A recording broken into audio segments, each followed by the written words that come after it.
Kalau saya mengatakan kartu kredit tidak riba, apakah saya akan dihujat? Bener deh, menurut saya kartu kredit kalau benar cara pakainya tidak riba. Sungguh, karena cara pakainya yang salah jadi riba kartu kredit itu. Bener gak gitu? Saya yakin banyak yang senewan dengan komentar di awal ini. Banyak korban kartu kredit bakal nyolot dengan pernyataan di awal ini. Yang padahal kartu kreditnya pernah menyelamatkan mereka sesaat. Tetapi karena memang lagi ada masalah keuangan, jadi aja harus bayar bunga cicilan. Dibilang kartu kreditnya yang salah. Padahal kalau dia tidak menyicil, langsung bayar lunas. Gak kena masalah tuh, gak kena yang namanya riba. Maaf loh, ini hanya pendapat saya yang bodoh urusan riba. Bener deh, banyak yang menganggap kartu kredit tidak riba kalau tidak ada bunga yang dikenakan alias tidak pernah menyicil. Masalah itu timbul karena salah kelola keuangan pribadinya lah yang membuat perilakunya menyicil dan berbunga melalui kartu kredit. Itulah riba. Jadi pendapat saya riba itu tindakan, bukan benda yang namanya kartu kredit. Karena itu saya tetap punya kartu kredit dan tetap akan menggunakan tanpa pernah sekalipun saya telat bayar. Bagi saya, kartu kredit adalah alat bayar pengganti uang hanya untuk pelumas transaksi atau dalam tanda petik greasing the transaction. Karena saya tidak mau menjadi bergantung pada satu komoditas alat transaksi yang namanya uang kartal atau uang tunai. Kapok saya percaya uang kartal secara mutlak. Mending e-money, mending digital money yang saya pakai. Saya harus mempunyai banyak sistem pembayaran, baik payment gateway dunia maya maupun dunia nyata. Terlepas dari makin ajaibnya dunia pembayaran, saya harus tetap belajar dan tetap ingin tahu lebih dalam lagi. Saya lapar informasi agar saya mendapatkan penggunaan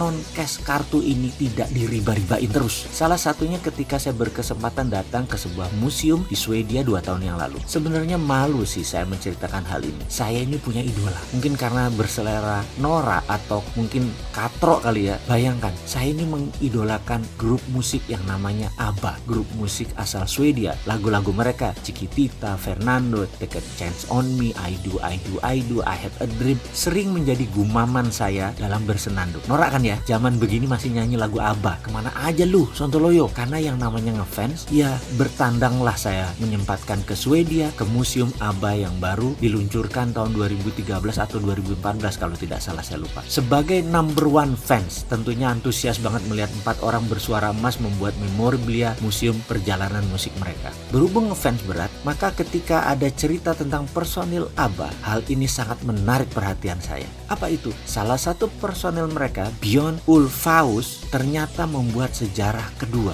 Setelah menduniakan ABBA, dia membuat hampir seluruh Swedia tidak memakai uang tunai lagi. Personil ABBA ini membuat sejarah lagi sebagai pelopor cashless revolution. Ceritanya, suatu hari putra Björn di apartemennya di Stockholm kemalingan sampai 2 kali dalam setahun. Peristiwa ini sangat membekas di hati Björn dan mulai berpikir bagaimana kalau seandainya dunia tidak ada uang tunai atau cashless. Pasti si pencuri tidak bisa menjual barang curiannya karena semua dengan mudah terdata. Sejak saat itu dia mulai menulis di blognya dan menulis di banyak artikel. Salah satunya dibahas adalah bagaimana tindakan kriminal ternyata semua berujung pada uang atau uang yang untraceable cash, uang yang tidak bisa diurut lagi, uang yang tidak ketahuan pemiliknya. Jika ada digital record atau catatan digital untuk setiap transaksi, perampokan, fraud, penipuan keuangan, dan koruptor di dunia ini akan tamat, akan berakhir. Sebagai sebuah komitmen pada dirinya sejak 2011 dia berhenti menggunakan uang tunai. Semua digital, semua card, semua cashless, dan tidak pernah menggunakan tunai sejak saat itu.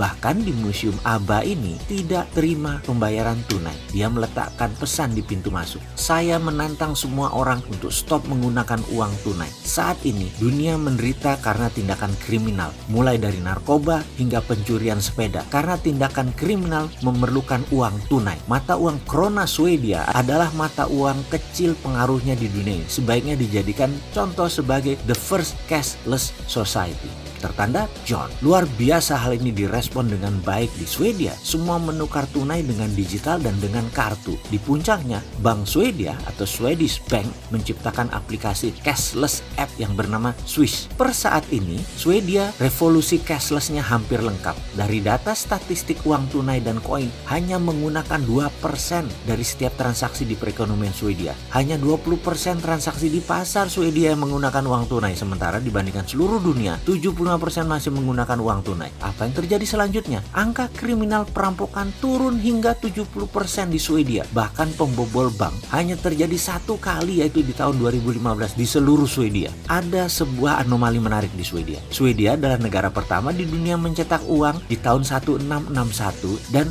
sepertinya Swedia menjadi negara pertama juga di dunia yang stop menggunakan uang tunai. Dan kesuksesan Swedia sekarang diikuti Denmark, Norway, Finland, dan sudah tercatat hanya 6% transaksinya menggunakan tunai. Sahabat semua, saat ini kita hidup di zaman serba cepat, sangat luar biasa, baik dari kesadaran universal juga tindakannya. Salut buat Bjorn dari ABBA ini yang berhasil menyebarkan pengaruhnya, mengevolusi penggunaan uang tunai yang berhasil menurunkan kriminal hingga 70%.